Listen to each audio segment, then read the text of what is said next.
The question in my mind is, how do you create or relaunch a highly profitable and successful 6 to 7 figure business? With so much conflicting advice about the best ways to start and grow your business, how do you get it right the first time? I want to help entrepreneurs make a real difference and navigate the messy world of startup or relaunch. My name is John North, and this is the Startup Secrets for Entrepreneur Show. Join me today when we dig deep with our guests and get you the best blueprint so you can fast track your own business. This episode is sponsored by Evolvepreneur.app, your all-in-one online business system. Make sure you subscribe for future episodes at startupsecrets.show right now. So let's get into today's episode.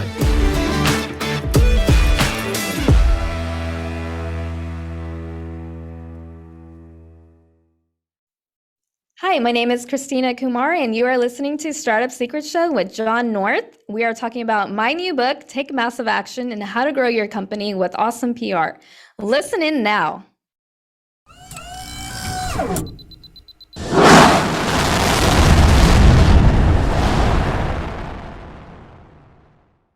Today's very special guest is Christina Kumar, who's a PR agency and a journalist from Northern California. So welcome to the show. Hi, thank you, John, for having me. Cool. And so I was talking before about what you do, and you said that you focus on getting people PR that's already got established PR sort of a reputation. Is that what you normally do? I've also worked on new businesses, but it's something I enjoy, to take something that actually has a little bit of traction and then launching them more into the stratosphere, like getting there more media. Okay. I like doing that.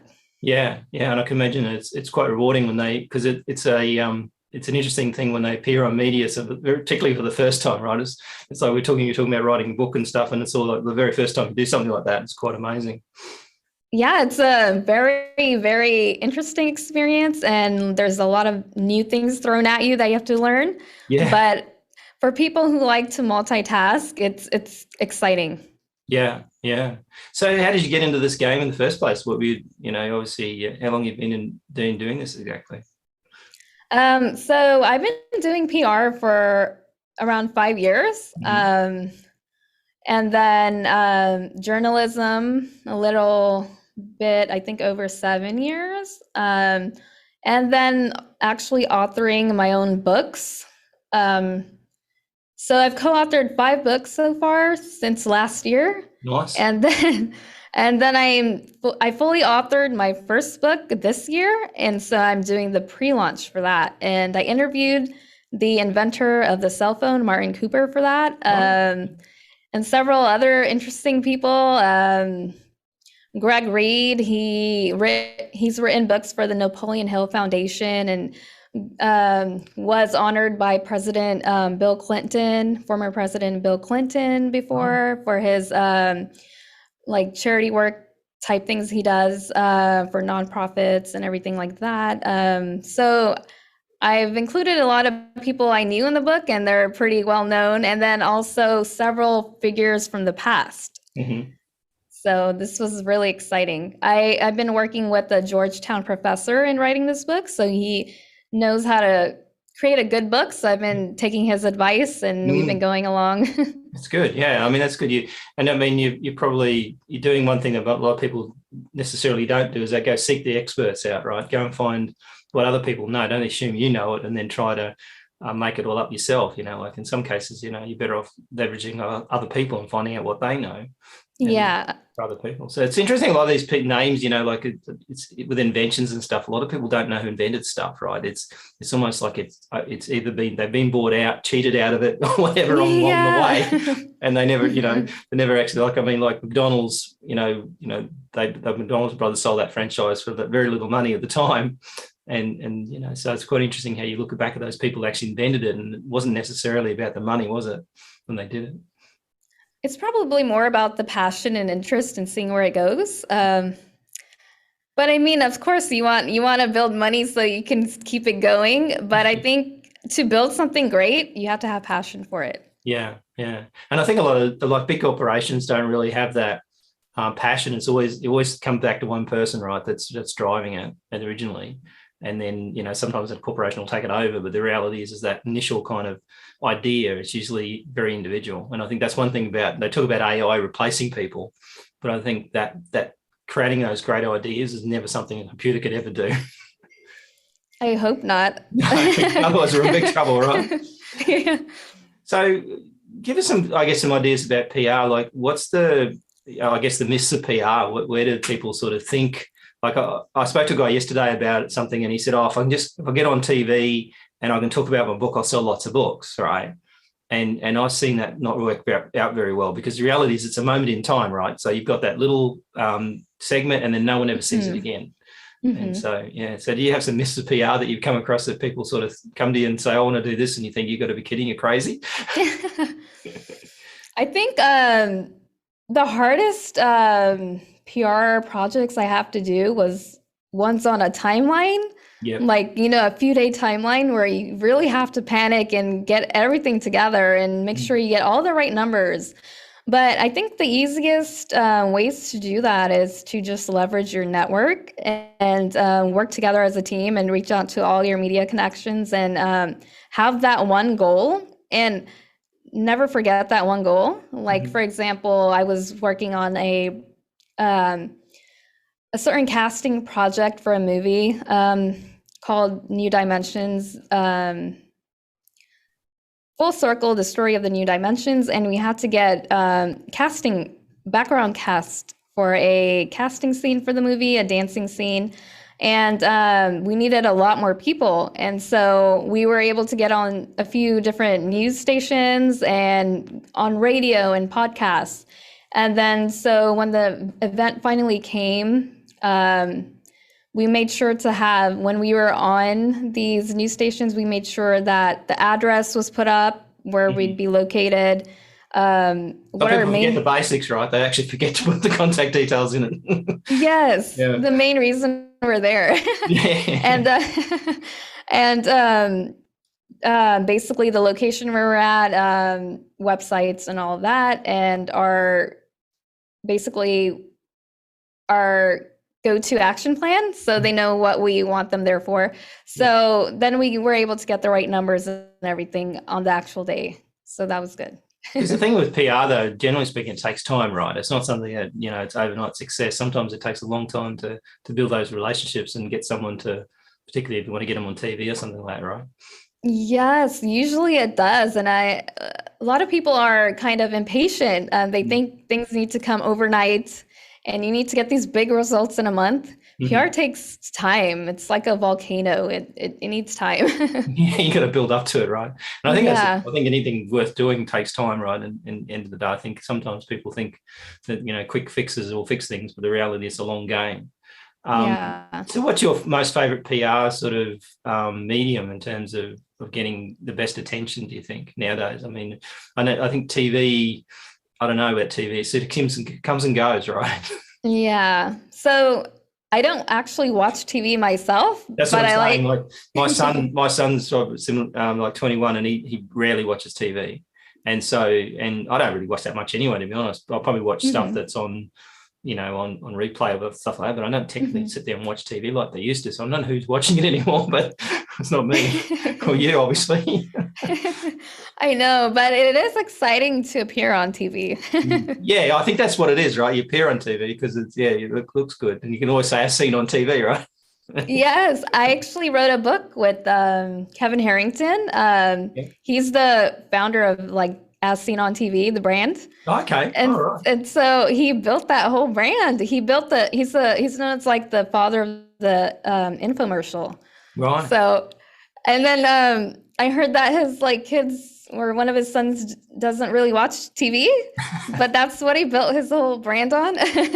Well, yeah, and I guess the biggest problem is that the internet's kind of replaced the TV in some respects. At some point there, the only way you could get information was TV. The internet, even when it was early days, didn't have much about it. But I think the mediums are now taking it so much on. And in Australia, they had one point there where Facebook decided to turn off media off Facebook altogether in Australia. And oh, wow. Yeah, they basically, it's an interesting kind of conversation about should social media like Facebook benefit from the content that's created by the traditional media, like TV show stations and newspapers and stuff like that? Should they benefit from it by embedding links and everything inside it? And then the Australian government said, well, I think we should charge, big media for this. And, so, they'll charge Facebook, and Facebook will pay, the TV station for the content. Mm-hmm. And then Facebook decided to say, okay, we're just going to turn it off then. So they just turned off media altogether in Australia. So suddenly went to Facebook and they turned off all sorts of interesting, they turned off all sites that weren't even related to media. They were turning off charities. They were turning off all sorts of stuff. It was just a mess. And you could see AI just got totally confused about what it was. And then I think the battle went on for about a weekish, and then Facebook just turned it back on again. Because you could see that battle going on between the social media saying they're not media in terms of that a TV station or a newspaper's media. They're not really a media outlet, but the reality is they are reporting it. So it's a real kind of confusing thing, I think, nowadays, is who's really producing media that's real and who's producing media that isn't. Control your destiny and create a complete business system for your online business. Evolvepreneur.app offers an easy and cost-effective way to build your online business by helping you avoid the pain and stress of implementing multiple systems, giving you the freedom to automate and scale. Support our sponsor by grabbing a free copy of Startup Secrets for Entrepreneurs at evolvepreneur.app. Yes, I agree. So I think that's part of the problems, I think, is the mistrust. Somehow along the line, they started trusting social media and stopped trusting TV stations. I'm not quite sure how that happened exactly, because at least with if you've got a journalistic background, that, generally speaking, journalists will research the story, make sure fact check it, make sure it's correct. And it's they used to. I don't know what happened. I don't think it happens anymore, right? They virtually just say stuff because it's such a tight deadline now. Like, you've got the scenario where people are writing stories and having to get it up as fast as possible. I don't think that litmus test that goes through is lost. I think back in the days, a long, long time ago, they used to have more of a kind of detail-oriented background checks of the information they used to put out there. And I think because of these tight deadlines, it's really rare that people do thorough kind of background checks and detail seeking and all that. I mean, there's a good case in Australia where a few years ago, and because it cost me like $100,000, some journalist wrote a story about a mining company that was deep in debt, and they thought it was going to go broke, a big mining company. And the mining company wasn't an Australian stock exchange, but the stock exchange in Australia got nervous from that story, and the share prices went down dramatically for things like BHP and Rio Tinto, who's here, and they tanked on their prices, and it cost hundreds of thousands of dollars, almost the share market went right down because of that story. And the fact was that story was actually that particular mining company, yes, was in trouble, but everybody knew that, and they'd known that for years. It wasn't like it was news. But that particular piece, they grabbed hold of it, and then the whole stock exchange went crumbling down for about a week in the price. So it's like one little mistake, and it's like all he would have had to say in that story was perhaps like it's nothing to do with other countries. It's only this particular, and at the end of the day, it's been known for quite some time. But that almost like some of these people thought it was new news and reacted to it. So it went trending. Yes, exactly, and I think that's the change. So what are you? If you take on a client, what's your kind of first? What do you normally notice with a client when you go to do media PR? Because one of the things that we did some stuff with somebody recently, where part of the thing was a weekend where you actually had to figure out your story, tell your story over and over again in terms of getting it really tight, and then be able to pitch it to a TV station or something like that. And very different to what you think, right? Because I think what a lot of people aren't prepared for in the first place, are they? I think what works best is if they have a story that's written well and is marketable. That works really good. And then what also works is having good SEO. So when people do Google them, the people you're pitching, they could see some good traction. Because I see you got Google for Entrepreneurs Award winner. I didn't even know Google did awards. What was that for? Yeah, so That was a competition, 54-hour competition by Startup Weekend, which was powered by Google for Entrepreneurs, but now they're called Google for Startups. Okay. So they changed their name. But yeah, I won first place with my team, and that was pretty interesting. It was 54 hours. So you had to go 54 hours straight. Yeah, but you could choose what you do within that 54-hour time. It's not like you're like chained to the desk or something like that. So, but you do have to use your time very, very well, because my team changed our idea on the second day. Right. And no one else did that. No one else. No one. We were the only one who did that. So we were, but I'm glad we did, because we ended up winning. Yeah. So you're asking yourself the right sort of questions if you're changing something in that sort of paradigm, aren't you? Yeah, you do have to like agree on a lot of things as well with your team in those competitions. And also, it's a very competitive nature because there's so many other people competing. But I like the experience. I would say I think I only like it because I won, but maybe don't. Yeah. It's like would you do it again? Probably not, right? It's like no. I would want to say yes, but it was very very stressful, like impactful, like. Yeah. But I loved what I learned. Yeah, and I think that's the thing, is if you can learn something out of it and then use it in your business. So obviously it's a good learning curve in that respect, because if you are on a time crunch, at least you know how to do it, right? Could you repeat what you said? I said, if you're on a time crunch, at least you know what you're doing, right? Like you've had the experience of having to try and do it. Yeah. You just don't run around and do mad thing trying to do something and do nothing. Yeah. So when you're talking to media or dealing with it, you've got some sort of tips that people should sort of think about when they're dealing with say the traditional media? I think my biggest tip would be honestly to believe in yourself, because you do have to keep trying to get noticed. Right? You'll get told no a lot in this game. Before you get yeah. It's not like, oh, I'm amazing or I have an amazing client. Everyone's going to say yes. It depends on timing and persistence and how you change your message and pivoting or just moving on and then coming back at a later time. Just give it up and say that not going to work for me, or try someone else. Yeah. And then you can always pivot back. Mm-hmm. Okay. Makes sense. So what's in store for you next year? Obviously you're going to bring this book out. Is it on pre-order now, or is it going to be on? It's on pre-order right now. If people pre-order now, they'll get a lot of perks, which they won't be getting when it's fully published. The pre-orders will get acknowledged in the book. They will also get the signed copy. Otherwise, to get a signed copy, they'll have to meet me in person, which I don't know will be. Stalk you if I get to know. I don't know if COVID will allow, in-person signings or anything like that. We don't know what's going to happen. Yeah. So throw the book across the room at them, right? So you catch the book. Yeah. And then they can help me choose the cover and be on my author journey. Okay. And that's an interesting thing, because we do a lot of book publishing, and what we find is clients want to do all the hard yards, say nothing about their book until it's completely finished and ready to go. And I think that's a mistake. I think if you can engage your audience and start building your readership before you even write the book, then you're going to be so much better off down the track. And they've also felt like they're part of something. And so I think surprising people with a book isn't necessarily the best way to go. If you build up to it, and what you're doing is a great way to do it.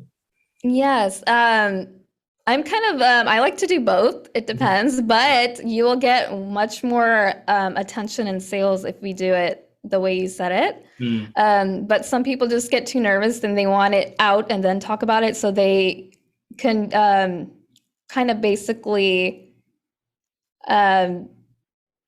give people what they said they'll give them. So you never really know if you're going to finish it or not. Books are pretty hard. So I see why people say, I see why people kind of keep it a secret.